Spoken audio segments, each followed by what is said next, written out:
अस्सलाम वालेकुम। मुझे बहुत खुशी है कि मेरे साथ आज मारूफ नावलिस्ट मुतरज्जिम मुशर्रफ अली फ़ारूकी साहब मौजूद हैं और हम बात करने लगे हैं एक बहुत दिलचस्प प्रोजेक्ट के बारे में जो कि गेट्स फार्मा, जो कि एक मारूफ दवासाज कंपनी है, उसके इश्तराक के साथ आप कर रहे हैं। और इस सिलसिले में आप लाइब्रेरी ऑफ उर्दू क्लासिक्स के नाम से कुछ किताबें आपने निकाली हैं जिन पे हम तफसीलन बात करेंगे। तो खुशामदीद, और कुछ बताइए। चूँकि मुझे ये देख के बहुत खुशी हुई कि गेट्स फार्मा जो है वो बेतहाशा काम कर रही है किताबों की तरवीज के लिए, तालीम के लिए, सकाफ़त के लिए और कॉर्पोरेट सोशल रिस्पॉन्सिबिलिटी के पैराडाइम में।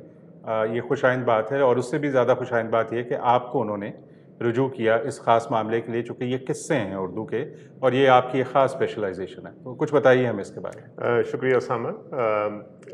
Gets Pharma library of Urdu classics एक ऐसा प्रोजेक्ट है जो मेरे इसी साल हमने लॉन्च किया है उसको, और इसमें उर्दू के वो किस्से, दास्तानें, मसनवियाँ जिनको आज हम बिल्कुल भुला चुके हैं और जिनकी बहुत अहमियत थी हमारे माशरे में, कहानी सुनने के अमल में, कहानी सुनाने के अमल में, और जो कैरेक्टर्स जो कि इस सोसाइटी के अक्कास थे, उनसे आप इसमें जब मुतारिफ होते हैं तो आपको लगता है कि पहली मर्तबा कुछ ऐसे कैरेक्टर्स आपके सामने आए जो आम उसमें अदब में आपको, असरी अदब में या जिस अदब से हम अमूमन वाकिफ़ हैं उसमें आपको नहीं मिलते।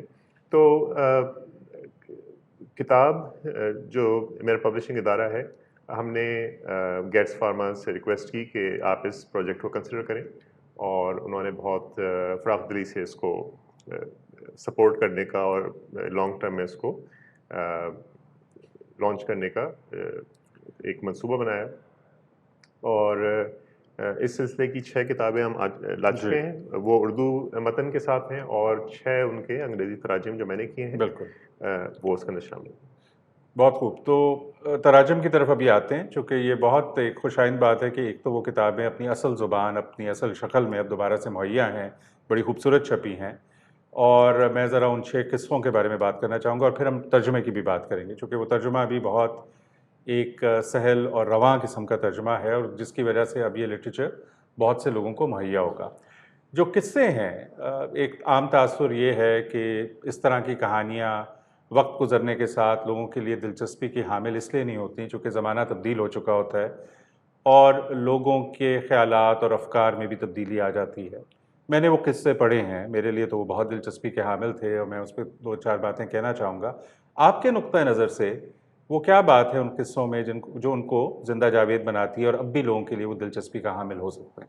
एक तो ये कि इन सारे किस्सों में कोई एक मरकज़ी किरदार है जिससे आपकी तमाम तर हमदर्दियाँ उसमें शामिल हो जाती हैं। किस्सा सिपाहीज़ादा है इसमें, आप कि भाई सिपाही है, उसको ठगों ने लूट बिल्कुल। लिया है, आप उसके साथ हैं। शहज़ादी फ़रख़ंदा का किस्सा है, उसमें शहज़ादी के साथ एक ज़ुल्म हो रहा है, उसमें उसको आप उसकी आपकी हमदर्दी उसमें शामिल हो जाती है। किस्सा मक़तूल जफ़ा है, उसमें वज़ीर जौहरम की बीवी जो बेकसूर है उसको फ्रेम किया गया है उसके अंदर, और इस तरह के बाकी जो किस्से हैं। तो मेरे ख़्याल में ये कहानी बिल्कुल भी मुर्दा नहीं है। नहीं। और ये जो कहानी के मुर्दा होने का एक तसव्वुर है, ये सिर्फ़ हमारी सोसाइटी में मौजूद है। किसी भी हाँ, बिल्कुल। ज़िंदा माशरे में ऐसी चीज़ नहीं होती, क्योंकि कहानी तो कभी नहीं मुर्दा होती। और ये हमारा अपना हैंडीकैप है कि हमने इन कहानियों को कंटिन्यू नहीं किया। यानी समझिए कि 19वीं सदी के अंदर इनकी 25-25, 26-26 एडिशन छपते थे और हज़ारों कमाल की है, तादाद में बिकते थे, कमाल है। और अब हम उनका नाम भी नहीं नाम जानते। भी नहीं जानते। तो ये उन कहानियों का कसूर नहीं है, ये हमारा अपना, हमारी अपनी कोताही है कि ये सब चीज़ें उस तरीके से हम नहीं चला सकते। बिल्कुल नहीं चला सकते। मेरे ख़्याल में इसमें काफ़ी डायमेंशंस हैं, जहाँ इसमें मज़ाक का पहलू है, जहाँ इसमें आपको एक पुरानी सकाफ़त नज़र आती है। बहुत से जो उसकी थीम्स या मसाइल हैं, वो ऐसे हैं जो अब भी रेज़ोनेट करते हैं और मेरे ख़्याल में इसमें बड़ी मॉरल कॉम्प्लेक्सिटी है।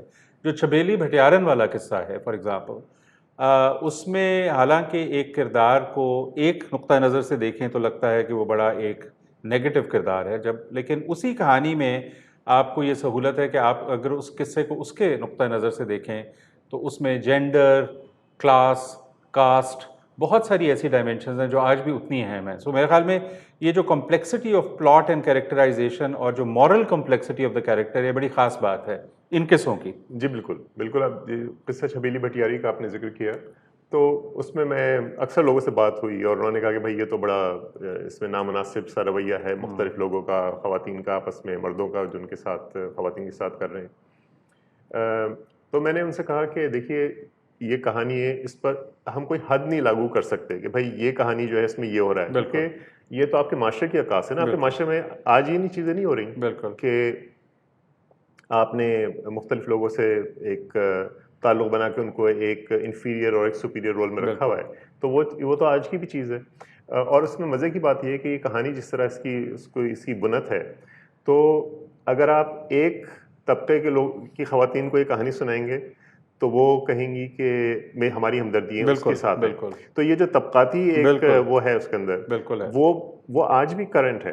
बिल्कुल है। उसको हम उससे मफर नहीं है हमारा। बिल्कुल। और ये मुझे दूसरा जो ख्याल आया इनको पढ़ के वो ये था कि ये किस्से एक दूसरे से भी काफ़ी मुख्तलिफ हैं, इनको आप टाइप कास्ट नहीं कर सकते। कुछ किस्से मुझे इसमें ऐसे लगे जिनमें एक तरह का स्टीरियोटाइप औरत के रोल के बारे में है जो आपको अलिफ लैलवी कहानियों में भी नज़र आता है। कुछ ऐसे हैं जहाँ आपको एक बड़ी एम्पावर्ड खातून नज़र आती है, और ख़वातीन के किरदार इन तमाम कहानियों में बड़े नुमायाँ हैं। मेरा जो पसंदीदा किस्सा है, मैं चाहूँगा कि आप उस पर थोड़ा सा तबसरा करें, वो किस्सा एक अय्यारा का है। और मेरे लिए वो एक बहुत बड़ी डिस्कवरी थी। जो डल्ला का कैरेक्टर है, जो कि एक अय्यार खातून है और बगदाद में और हल्ब में ग़ालिबन ये किस्सा सेट है, और ये एक पुराना किस्सा है और इससे ज़्यादा तवील है, और हम चाहेंगे कि शायद आप इसका तवील जो किस्सा है उसको भी किसी स्टेज पे तर्जुमा करें, इसको लेके आएँ। वो एक कमाल की चीज़ है। बहुत ज़्यादा। ये जो किस्सा एक अय्यारा का है, ये तो जब ये लाइब्रेरी तरतीब दी गई, इसमें कौन से टाइटल्स पहले लाए जाएंगे, तो उसमें मेरी कोशिश रही, जैसा आपने कहा कि यकसानियत में नहीं है, बहुत एक तनव्वु है। तो किस्सा एक अय्यारा जो है ये फ़ारसी ज़ुबान से उर्दू में आया है। इसी तरह अक्सर किस्से कोई ब्रज भाषा से है, कोई फ़ारसी से है, कोई असल में उर्दू में लिखा गया बाद में। लेकिन एक जो हमारा एक यूनिवर्सल कल्चर था जिसमें हम हर जगह से ले रहे हैं, अरब से भी ले रहे हैं, ईरान से भी ले रहे हैं, अपनी रिवायत को भी इसमें मिक्स कर रहे हैं। तो ये किस्सा जो है, इसकी एक तवील रिवायत फ़ारसी ज़ुबान के अंदर मौजूद है, और उसको भी किसी वक्त मैं तर्जुमा करूँगा। ज़बरदस्त। लेकिन ये उर्दू के अंदर किस्सा औरत डल्ला के नाम से मशहूर हुआ, और इसके अंदर एक अय्यारा का जिक्र है जो कि अरबी एक माशरे की अरबी में इसका नाम दलाला है। तो वो उर्दू के अंदर ये हो गया। और इसकी कारस्तानी है कि जिस तरह अमर अय्यार का आपने सुना हुआ है, हसन अमीर हमजा के पूरा एक अय्यार है और किसी के हत्थे नहीं चढ़ता, और आखिरी वक्त तक एक वो ट्रायम्फेंट उसका वो एक ट्रैजेक्टरी है, तो वो इसके अंदर भी आपको नजर आता है। और इसमें एक खसूसियत मुझे ये लगी कि अय्यार का या ट्रिक्स्टर का कॉन्सेप्ट हमें अपनी दास्तानों में मिलता है, और बड़ा एक मुनफरिद एक कॉन्सेप्ट है, और जाहिर है अमर अय्यार उसकी सबसे बेहतरीन एग्जाम्पल है। पहली बात तो ये खातून है और ये हेड हॉन्चो है, ये खुद ऑपरेट करती है। हाँ। और आपको उसके साथ हमदर्दी हो जाती है। हालांकि वो हर किस्म की कारस्तानी करती है और उसके पीछे लालच भी है, सब कुछ है, लेकिन वो मुश्किल से निकल जाती है, और ज़्यादती भी करती है लोगों के साथ, और ज़्यादती भी करती है। हाँ। और उसके बाद वो आसानी से उस सूरत हाल से निकल के दोबारा घर बसा लेती है, बच्चियों की शादियाँ भी कर देती है। सो वो बहुत दिलचस्प है ये बात कि वो कितनी ईज़ से, और उसके जहन में कोई मॉरल एम्बिग्विटी नहीं है जो वो कर रही है। सो मेरा ख्याल में एक बड़ा कंपेलिंग किरदार है, और इसको दोबारा मंजर आम पे लाना जो है बहुत बड़ी सर्विस है, और आई एम श्योर इसको लोग पढ़ना चाहेंगे। एक और बात फिल वक्त उर्दू के किस्सों के बारे में, और फिर तर्जुमे पे चलते हैं, वो ज़ुबान है। चूँकि जो दूसरी मज़ेदार बात ये थी कि ज़ुबान में भी वैरायटी है। You would tend to think कि ये चूँकि एक ख़ित्ते के और एक ख़ास ईरा के हैं, लेकिन नहीं, कुछ की ज़ुबान ज़रा ज़्यादा मुश्किल है, कुछ की ज़रा सहल है। किस्सा सपाही ज़ादा का जो है वो मंजूम है, और वो बड़ी उसमें रवानी है उस शायरी में। अच्छा, फिर मज़ाक का पहलू भी आपको तकरीबन हर कहानी में नज़र आता है, लेकिन ट्रेजेडी भी है, और मॉरल लेसन्स भी एक हैं, लेकिन वो बहुत ज़्यादा डायडेक्टिक नहीं है। सो ये बेतहाशा इसकी जो वैरायटी है उसके लिहाज से चॉइस बहुत कमाल की है। अब ज़रा तर्जुमे की बात करते हैं, जो कि ज़ाहिर है कि आप एक माहिर और तजुर्बेकार मुतरज्जिम भी हैं। ज़ुबान उस ज़माने की को अंग्रेज़ी में ढालना, और उसके अंदर बहुत सी इस्तिलाहात हैं, उनको भी लेके आना, लेकिन अगर आप इस्तिलाहात का बहुत ज़्यादा ग्लॉसरी बना दें तो वो बहुत हैवी हो जाता है, तो इसमें वो नज़र नहीं आता। आपको मुश्किल अल्फाज का मानी भी मत मिल जाता है, लेकिन एक रवानी है। तो ये मुझे बताएं कि किस तरह का रहा ये तर्जुमे का प्रोसेस, क्या मुश्किलात थी इसमें और क्या चीज़ें आपने मलहूज़ा खातिर रखी? देखिए, जब मैंने दास्तान अमीर हमज़ा का अंग्रेज़ी में तर्जुमा किया था, the adventures of Amir Hamza के नाम से, तो उसमें सबसे पहले ये दुश्वारियाँ आईं कि इसका ज़ुबान का मॉडल क्या होगा। सही है। क्योंकि हमारे यहाँ कोई भी किसी क्लासिक अदब की किसी चीज़ का अंग्रेज़ी में तर्जुमा नहीं हुआ नहीं था, हुआ था। जिसको आप मॉडल बना सकेंगे, सही अच्छा है। भाई इस चीज़ को हम करेंगे। कुछ किस्सों का हुआ है, लेकिन वो बहुत ही एक दकीक उसमें अंग्रेज़ी में लिखे हुए थे 18वीं सदी वगैरह में, जिस तरह की अंग्रेज़ों ने बिल्कुल, जिनको किया बिल्कुल। था। तो उसमें वो एक रवानी नहीं थी जो कि एक मॉडर्न रीडर के लिए आपको चाहिए। तो चूँकि मैंने कई तराजीम पढ़े हुए थे अरेबियन नाइट्स के, हाँ, हाँ, हाँ। तो वो मेरे ज़हन में उसकी एक आहंग था बिल्कुल, कि इसकी ज़ुबान बिल्कुल। पुरानी अदब की इस तरह होनी चाहिए। फिर मैंने शाहनामा के सही है। तराजीम पढ़े हुए थे। उसका भी मुझे थोड़ा-सा था। लेकिन उर्दू की जब आप उर्दू क्लासिक की ज़ुबान की आप तर्जुमे की कोशिश करते हैं, तो उसको आप जिस तरह सुन रहे हैं और असल ज़ुबान को, हुँ। उसी तरह का आपको अंग्रेज़ी में भी उसका एक बिल्कुल आना चाहिए। मज़ा आना बिल्कुल, चाहिए। बिल्कुल। तो वो मेरी कोशिश थी उसमें कई मर्तबा नाकामी भी हुई, और लेकिन उसके बाद फिर वो एक चीज़ समझ में आ गई, समझ में आ गया। और इन किस्सों को करने में वो तजुर्बा काम आया। तो मुशर्रफ, आपने चूँकि जब दास्तान का तर्जुमा करना शुरू किया और बाद में आपने बड़ा अपना एक Mormon in the book of power जो नॉवल लिखा, वो उसमें भी किस्से का रंग है। तो आपकी तो इसके साथ बहुत पुरानी एक दिलचस्पी है और तजुर्बा है। शुरू में जब आपने तर्जुमा किया दास्तान मीर हमज़ा का, गालिबन मीर अमन देहलवी वो नहीं, किनका था? अब्दुल्ला गालिब अब्दुल्ला गालिब लखनवी। गालिब लखनवी गालिब और लखनवी अब्दुल्ला बिल ग्रामी। का जो नुस्खा था, जी। उसका आपने तर्जुमा किया, फिर एक वॉल्यूम आपने तिलिस्म मुशव्वह की। तब और अब जो आपका अपना एक मुतरज्जिम के तौर पे इर्तका हुआ है, कोई चीज़ ऐसी है जो अब आपने आके सीखी कि इसको इस तरह से करना है, या वो मुख्तलिफ है पहले से, या बाय एंड लार्ज वो जो अप्रोच आप बना चुके हैं वो आपके ख्याल में इट वर्क्स? हाँ, कुछ तो पुरानी चीज़ ही है। जी। इसमें ये चीज़ है कि ये मुख्तसर किस्से हैं, हुँ। 40,000 वर्ड्स, 10,000 वर्ड्स, 20,000 वर्ड्स। तो इनको जब एक दफ़ा मैं ट्रांसलेट कर लेता हूँ पहले ड्राफ्ट में, तो दूसरे ड्राफ्ट के अंदर बहुत जल्दी पता चल जाता है कि किस तरह इसको हुँ, ज़ुबान को सँभालना है हुँ। उसकी मतन के मुताबिक। अगर निस्बतन तवील मतन होता है, तो फिर आप पूरा उसको एक टोटलिटी में आपको देखना पड़ता है। सही है, सही है। मैं आपसे चंद सवाल अभी पूछूँगा कि गेट्स फार्मा का जो लाइब्रेरी ऑफ उर्दू क्लासिक्स का ये प्रोजेक्ट है, जिसको आप लीड कर रहे हैं, इसमें आगे और हम क्या एक्सपेक्ट करें? लेकिन मैं थोड़ी-सी बात यहाँ पे करना चाहूँगा, चूँकि हम बात किस्से की कर रहे हैं और एक बड़ी आलीशान उर्दू ज़बान की एक रिवायत की कर रहे हैं, जिसमें दास्तान की रिवायत है और ये सब कुछ है। एक सवाल मेरा ये है कि ये दास्तान की रिवायत अब भी अहम क्यों है? इसकी क्या अहमियत है 21वीं सदी में? चूँकि हमको अक्सर ये कहा जाता है कि ये लोग दक्यानूसी हैं, ये अभी भी परियों के किस्सों की बातें करते हैं। लेकिन साथ-साथ ये भी नज़र आता है कि सारी दुनिया में एपिक लिटरेचर, फैंटेसी लिटरेचर का एक लिहाज से दोबारा, ना सिर्फ ये कि वो दोबारा मंज़र आम पे आई है, बल्कि उसको बहुत सेलिब्रेट किया गया। हर माशरा, मगरबी माशरे में बहुत से मुल्क जो हैं, अपना जो ग्रेटेस्ट फैंटेसी या एपिक लिटरेचर है, उसको आके एक मसनद पे बिठा के वो कह रहे हैं कि ये अहम है। कहानी की रिवायत इंसान की तहज़ीब के लिए बहुत अहम है। सो ये जो हमारे ज़हन में ये एक गुबार सा है कि ये चीज़ें अहम नहीं हैं, आपके ख़्याल में क्यों अहम है? देखिए, कहानी हमारे यहाँ बहुत अहम थी। अ, 19वीं सदी तक बहुत अहम थी। जी। उसके बाद अंग्रेज़ों ने आकर हमको कहा कि ये तो जो चीज़ें पढ़ रहे हैं आप, ये बिल्कुल फ़ारिग हैं, इनको आप तर्क करें और आप कोई ज़रा मॉडर्न होने की कोशिश करें। फॉर्म्स से भी फ़र्क पड़ा कि नॉवल आया और शॉर्ट स्टोरी। नॉवेल आए, ज़ाहिर बात है वो एक असेंडेंट उस वक़्त पावर थे, ठीक है। और उनके यहाँ जो भी चीज़ हो रही थी, उसको यहाँ पे मिमिक किया गया। सही। यानी बेशुमार तराजिम हुए अंग्रेज़ी बिल्कुल, नॉवेलों के, तो वो एक पूरा ट्रेंड दाखिल हो गया बिल्कुल। आपके अदब में, और बहुत अच्छे ट्रांसलेशन है अदब की, उनकी अपनी हैसियत है।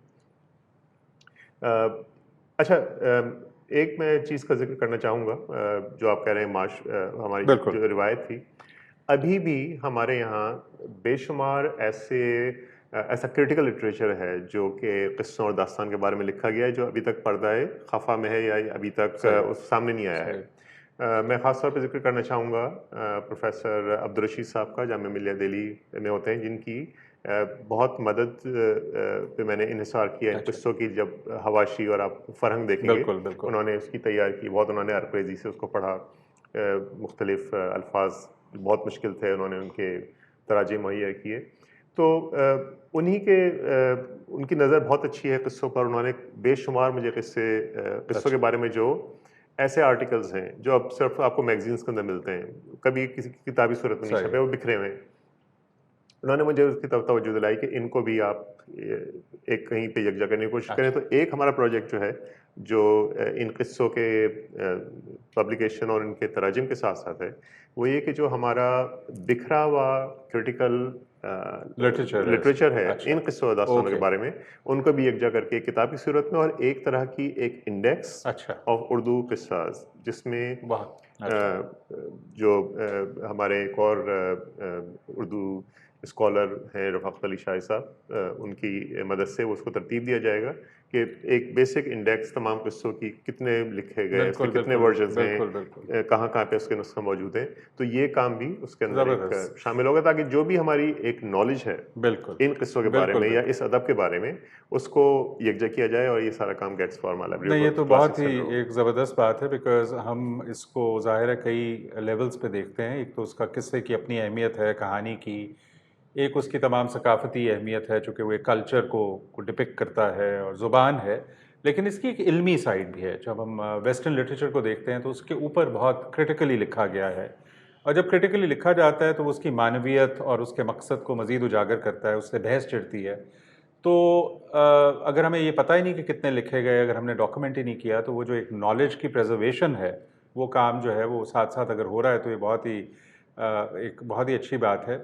और मुझे एक चीज़ का ये भी एहसास हुआ कि इन इन वैसे तो किस्से बहुत जगहों पे मुख्तलिफ़ फ़ॉर्म्स में लिखे गए हैं, लेकिन ये जो किस्से आपने ट्रांसलेट किए हैं, इनका अगर मैं मुवाज़ना करूँ अलिफ लैला के किस्सों से, तो एक फ़र्क नज़र आता है। एक तो कॉमनैलिटी है, लेकिन मुझे ये फ़र्क नज़र आता है, मैं चाहूँगा कि आप बताएँ कि आपका इसमें क्या 2 फ़र्क मुझे ख़ास नज़र आते हैं। एक तो ये कि जो आपने कहा कि एक ख़ित्ते का जो एक कॉमन कल्चर था, जिसमें अरबी रंग भी था, फ़ारसी भी था और हिंदुस्तानी भी था, वो आपको नज़र आता है। जो कि एक बड़ी यूनिक बात है, जिससे एक और अहम message plurality of cultures and identity का भी निकलता है। अब जबकि हम ज़ात को और शख्सियत को बहुत ही नैरो तरीके से महदूद, देख रहे हैं, जी। महदूद कर रहे हैं अपने आप को और अपनी बहुत सी ट्रेडिशन को अबैंडन कर रहे हैं, तो ये किस्से एक तरह से हमें उस ज़माने की याद दिलाते हैं जब हम बहुत से कल्चर से सैराब हो रहे हाँ, थे। हमारा होराइज़न बहुत ज़्यादा बहुत ज़्यादा एक वसी वसी था, था। तो फिर उसमें बहस भी हो सकती थी और गुफ्तगू भी हो सकती थी।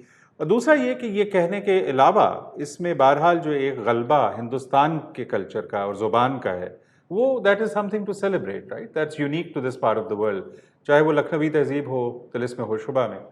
तो आपने चूँकि बहुत सा दुनिया का अदब पढ़ा है और उसमें ख़ास तौर पे इस तरह का अदब भी पढ़ा है, आपको क्या मख़सूस लगता है इस अदब के बारे में? कॉमनैलिटीज़ तो हैं, लेकिन कोई ऐसी चीज़ें हैं जो कि इसको ख़ास बनाता है? देखिए, पूरा अदब किरदार पे खड़ा होता है। सही है, कहानी एडवेंचर्स एक हद तक, उसके बाद आप जाके बोर हो जाते हैं कि बिल्कुल। भैया जंग खाना जंगी हुई, उसके बाद अगले जंग लड़ी, अगली जंग लड़ी। लेकिन हाँ, जब तक एक कैरेक्टर से आपकी हाँ, उनसियत हाँ, पैदा नहीं होती, और वो कहानी का यही कमाल होता है कि किसी किरदार से आपको बिल्कुल, बिल्कुल। जोड़ देती है। तो इन सारे किस्सों में जो एक बेसिक किरदार है, हर किस्से का एक हुँ, मरकज़ी हुँ, किरदार, हुँ। वो हमारा एक बिल्कुल एक हम देख सकते हैं अपने इर्द-गिर्द के बिल्कुल। लोगों के अंदर।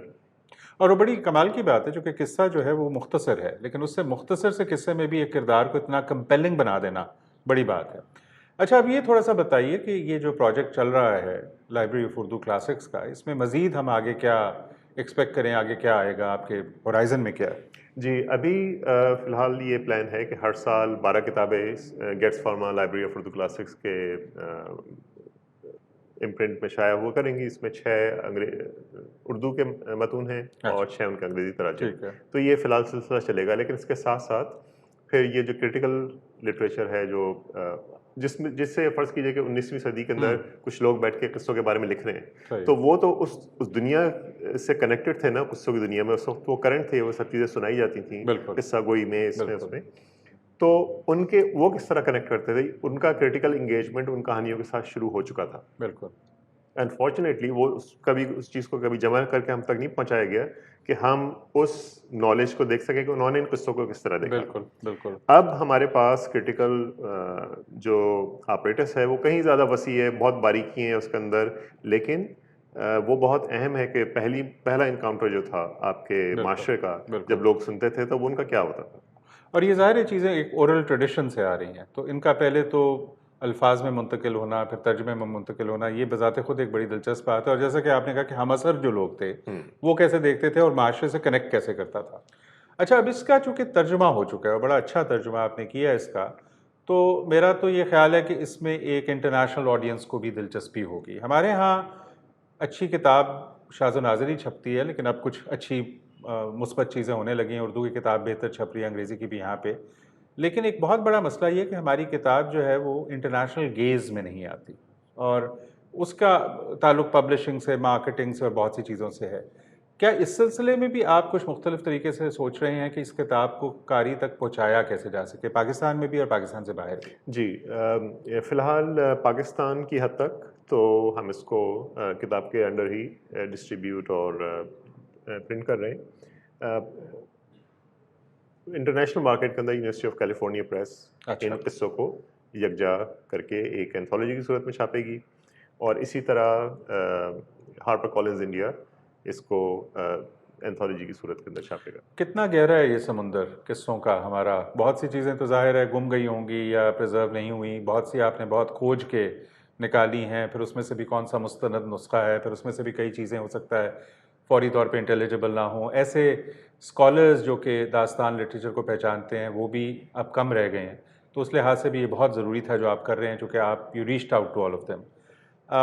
सो आपको क्या लगता है इंशाल्लाह ये अगर आगे प्रोजेक्ट चलता है, फ़िलहाल तो आपने मुझे बताया इसकी ड्यूरेशन है, लेकिन अभी क्या बहुत सी चीज़ें हैं डिस्कवर होने वाली? बहुत सारी बेशुमार ऐसी चीज़ें जो मैंने खुद भी नहीं पढ़ी हैं, अच्छा। क्योंकि वो मुख्तलिफ नुस्खों में बिखरी हुई हैं और एक ये जो इंडेक्स ऑफ उर्दू किस्सा हुँ, जिसकी हुँ, फ़हरिस्त साज़ी जो है जो कि रफ़ाक़त अली शाही साहब की मदद इसमें होगी।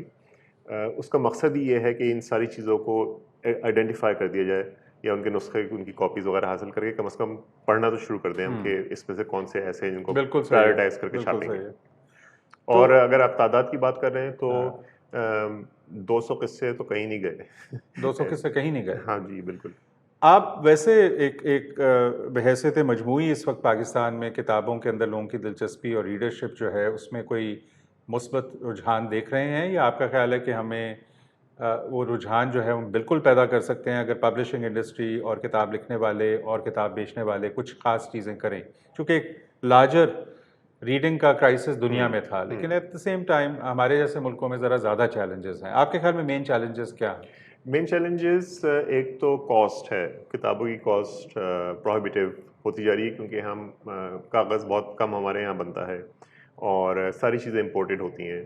तो जब भी कोई रुपये और डॉलर की पैरिटी हुँ, मुतासिर होती है तो वो उसका असर पड़ता है कीमतों पे। लेकिन जो एक बहैसियत माशरा हम काम कर सकते हैं वो ये कि हम बच्चों को मैं हमेशा देखता हूँ कि या तो मैं 10 साल बड़ों के साथ लगाकर उनको किसी समझा-बुझा के हुँ। कहो भाई ये काम कर लो, वो कर, या अगर आप बच्चों के साथ शुरू से उनको एंगेज करें कहानियों के बिल्कुल, ज़रिए, तो मेरा स्कूलों के अंदर बच्चों को जाके किस्से कहानियों का एक छोटा यानी बच्चों के लिए जो मुनासिब वर्ज़न होता है, बिल्कुल। वो सुना के उनको तरग़ीब देना कि ये कहानी जो है मज़ेदार है, ताकि वो किरदार उनके ज़हन में चला जाएगा और फिर वो बाद में जाके कभी उसको किस्से को एक्सप्लोर करेंगे तो वो उनके लिए ये बड़ा एक अहम बात है कि स्कूलों में अगर हम बच्चों को आदत किताबों की दोबारा से डालें, ख़ास तौर पे उर्दू की तरफ रग़बत उनकी पैदा करें, तो वो एक ऐसी उम्र होती है जहाँ कहानी सबसे ज़्यादा आपको फ़ैसिनेट करती है। मैंने और आपने भी जो बचपन में हमारा एक इम्पैक्ट था हमारे पे इन कहानियों का, वो आज तक है। तो ये जो इस सिलसिले में आपका प्रोजेक्ट है, उसके बारे में थोड़ा-सा कुछ और बताइएगा बिकॉज़ ये भी बहुत अहम है। जी, इस प्रोजेक्ट का नाम स्टोरी किट है जी। और इसके अंदर हम स्कूलों में जाकर बच्चों को कहानियाँ सुनाते हैं। उर्दू की कहानियों से शुरू हुआ था और अब लाहौर ग्रामर स्कूल ने हमको कांटेक्ट किया कि आप पंजाबी प्रोग्राम हमारे लिए करें। अच्छा। तो लाहौर ग्रामर स्कूल की 2 ब्रांचेस में हम पंजाबी के अंदर बच्चों को कहानियाँ सुनाते हैं हमारा ग्रुप, और वो कहानियाँ भी हम पंजाबी फोक टेल्स वगैरह से अखज़ करके और उनको एक मॉडर्नाइज्ड पंजाबी इडियम के अंदर तब्दील करके बच्चों को कहानी सुनाते हैं, और बहुत बच्चे उसको एंजॉय करते हैं। और उसका एक मकसद ये है कि भाई आप अपनी ज़ुबान से बच्चे, क्योंकि वो यहाँ पे लाहौर में बच्चे उनकी फ़र्स्ट लैंग्वेज अक्सर की पंजाबी है, तो वो जो एक झिझक होती है वो निकल जाती है कि भाई एक under the auspices of the school एक हम कहानी सुन रहे हैं पंजाबी में, उससे हम, और चूँकि इंटरेक्टिव स्टोरी टेलिंग सेशन होते हैं, तो उसमें ये होता है कि बच्चों से हम बुलवाते हैं कि अच्छा भाई तुम इसकी कैरेक्टर की आवाज़ में बताओ, या तो वो ये जो अमल है, this direct engagement with children, this bringing them together with stories, बिल्कुल, ये इसका बहुत बड़ा इम्पैक्ट है। हमने देखा है कि जब भी होता है कि बच्चे टूट पड़ते हैं किताबों की, ये चाहिए हमको, ये चाहिए। ये बहुत आपने अहम बात की, और ये बड़ी खुशाइन बात है कि स्कूल इसमें दिलचस्पी ले रहे हैं, और उम्मीद है कि और लोग भी लेंगे। मुझे इससे ये भी ख्याल आया कि दास्तान के नुक्ता नज़र से जो दास्तान गोई का सिलसिला शुरू हुआ हिंदुस्तान से, मॉडर्न दास्तान गोई का, और यहाँ भी हुआ, आई थिंक उसने भी बड़ा एक अहम रोल प्ले किया कि ये परफॉर्म कैसे होती थी और जब लफ्ज़ आपके कान में जाता है। सो इन पैरेलल अच्छी चीज़ें हो रही हैं जो होपफुली मज़ीद यकजा होकर इसको आगे लेके जाएंगी। एक आखिरी सवाल मेरा आपसे ये है कि ये किताब कहाँ मुहैया है और इसको मंगवाने का क्या तरीका है? जो 6 किस्से छप चुके हैं और उनकी उर्दू और अंग्रेज़ी ट्रांसलेशन जो उनकी है, वो ज़रा आप बता दीजिए ये कहाँ से ये मुहैया है? जी, इसके बिल्कुल आसान सा पता है urduclassics.com, और आपको सारी किताबें उन पे दस्तयाब हो जाएंगी। मुझे उम्मीद है कि बहुत से लोग जो ये सुन रहे हैं, और उनमें से कई ऐसे लोग होंगे जिनकी पहले से इसके बारे में दिलचस्पी होगी, आगाही होगी, और वो इसमें दिलचस्पी रखेंगे। और बहुत से वो लोग जो इस चीज़ के बारे में बात करते हैं कि जी हमारी सकाफ़त को क्या हुआ और ज़ुबान इन्हितात का शिकार है और हमारी कहानियाँ कहाँ हैं, तो कहानियाँ हैं, मौजूद हैं, तर्जुमा भी हो चुका है। अगर कोई बच्चा फ़ौरी तौर पे उर्दू में नहीं पढ़ना चाहता तो अंग्रेज़ी में पढ़ ले, या किसी साहब को अगर या साहिबा को मुश्किल है। सो मुशर्रफ, आपका बहुत शुक्रिया, और मुझे उम्मीद है कि वो तमाम लोग जो ये सुन रहे हैं उनमें ऐसे लोग भी हैं जो शायक हैं किस्सा पढ़ने के, दास्तान पढ़ने के, क्लासिकल अदब में, और बहुत से ऐसे लोग हैं जिनके अंदर ये दिलचस्पी पैदा होगी। बड़ी खूबसूरत ये किताबें छप चुकी हैं, आप उर्दू में पढ़िए, अंग्रेज़ी में पढ़िए, या हम जैसे जो खुशकिस्मत लोग हैं जिनको 2 या 3 ज़ुबानों में हमारे वालिदैन ने दस्तरस पैदा की, और बहुत से ऐसे लोग हैं दोनों में पढ़ें, चूँकि दोनों ज़ुबानों में इनका बहुत मज़ा है। तो ये बहुत कार खैर है जो गेट्स फार्मा ने किया है। मुझे उम्मीद है कि बाकी कॉर्पोरेट एंटिटीज़ भी पाकिस्तान में अपनी ट्रेडिशनल कॉर्पोरेट सोशल रिस्पॉन्सिबिलिटी के अलावा इल्मी, अदबी और सकाफ़ती सरगर्मियों को फ़ंड करेंगी। तो आपको और उनको बेतहाशा बेस्ट ऑफ लक, और आपकी अगली किताबों का इंतज़ार रहेगा। बहुत शुक्रिया सामान। Thank you.